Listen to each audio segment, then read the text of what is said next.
For years, my family thought I was a failure because I was putting all my earnings into an old piece of land. My sister would laugh, "She'll never be rich." Then I sold that land for $32 million, and told no one. 4 days later, what my family did to me proved that staying silent was my best revenge. 4 days earlier, I had sold my old property for $32 million. My family had no idea. So when my sister Megan said, "Transfer the land to us, or you're out of this family," I simply placed my pen on the table. My name is Claire. I'm 34 years old, and I work as a commercial property analyst. According to my family, however, I was a failure who kept burying every dollar she owned in worthless doubt. Megan was 31, a real estate agent, and Mom's favorite daughter. My brother, Luke, always said, "I'm not taking anyone's side," during family arguments. Then he would immediately take Mom's side. And Mom, Diana, believed success meant owning an expensive car and a large house that impressed the neighbors. 8 years earlier, I bought 140 acres of neglected land outside the city. It had broken fencing, a dried-up well, overgrown brush, and a rusted barn that looked ready to collapse. The property cost $380,000. I emptied my savings to make the down payment. After that, a large part of every paycheck went toward the loan, property taxes, surveys, environmental reports, and legal fees.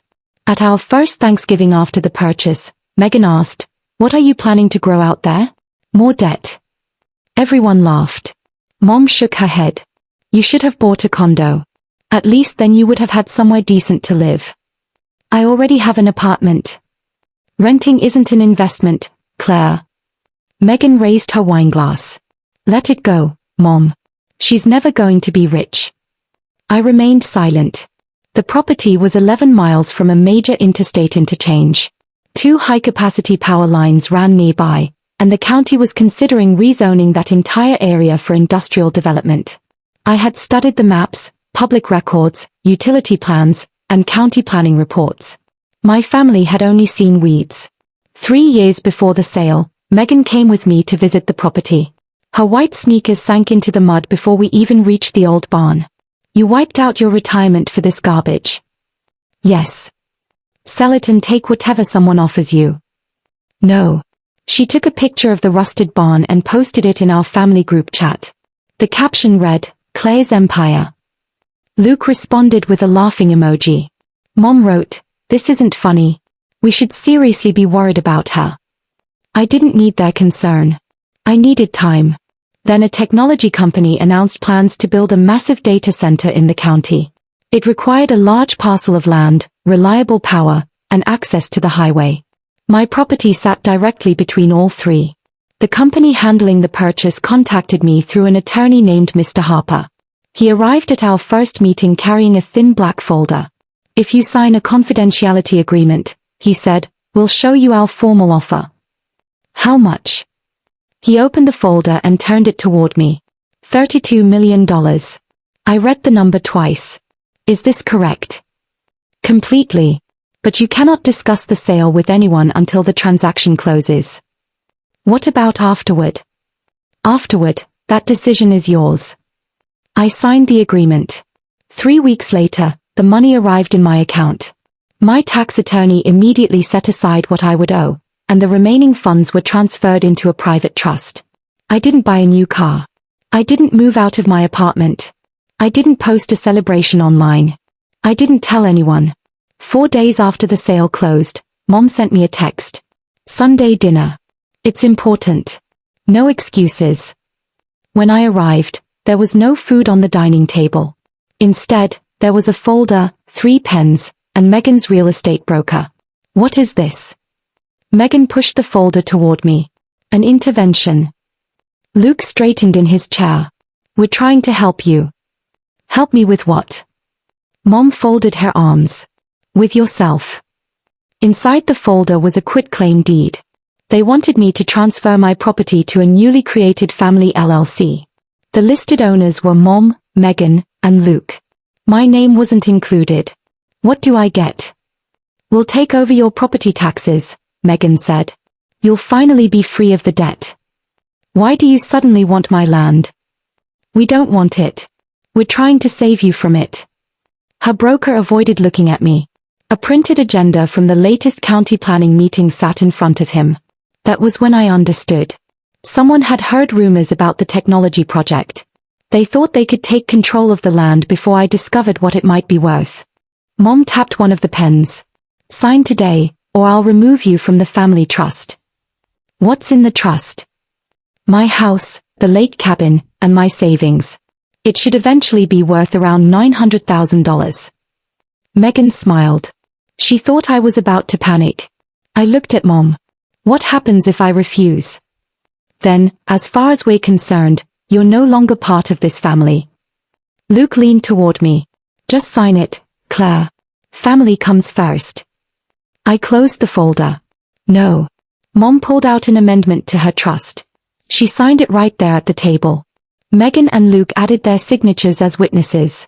You'll get nothing from us now, Mom said. I stood up. Are we finished? Megan laughed.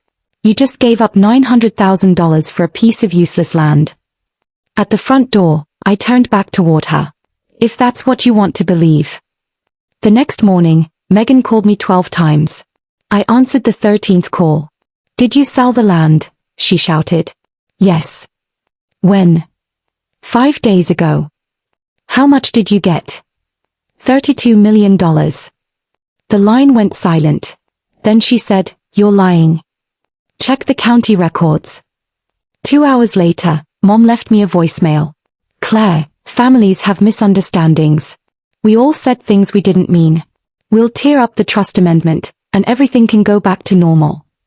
I didn't respond. That was the first twist for them. The woman they had treated like a financial disaster was now wealthier than all of them combined.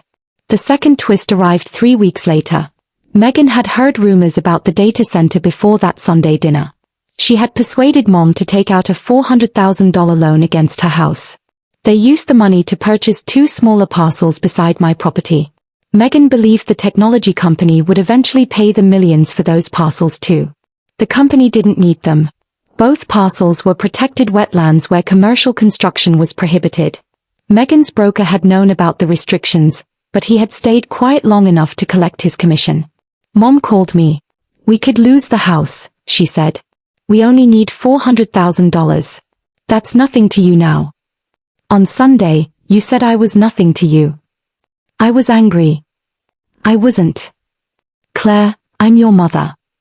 And Megan is the family's real estate expert. Ask her for help. I ended the call. 6 months later, Mom's house was sold. The lake cabin went next. Most of the money disappeared into the loan, legal fees, and 2 wetland properties nobody wanted to buy. Luke left the family group chat.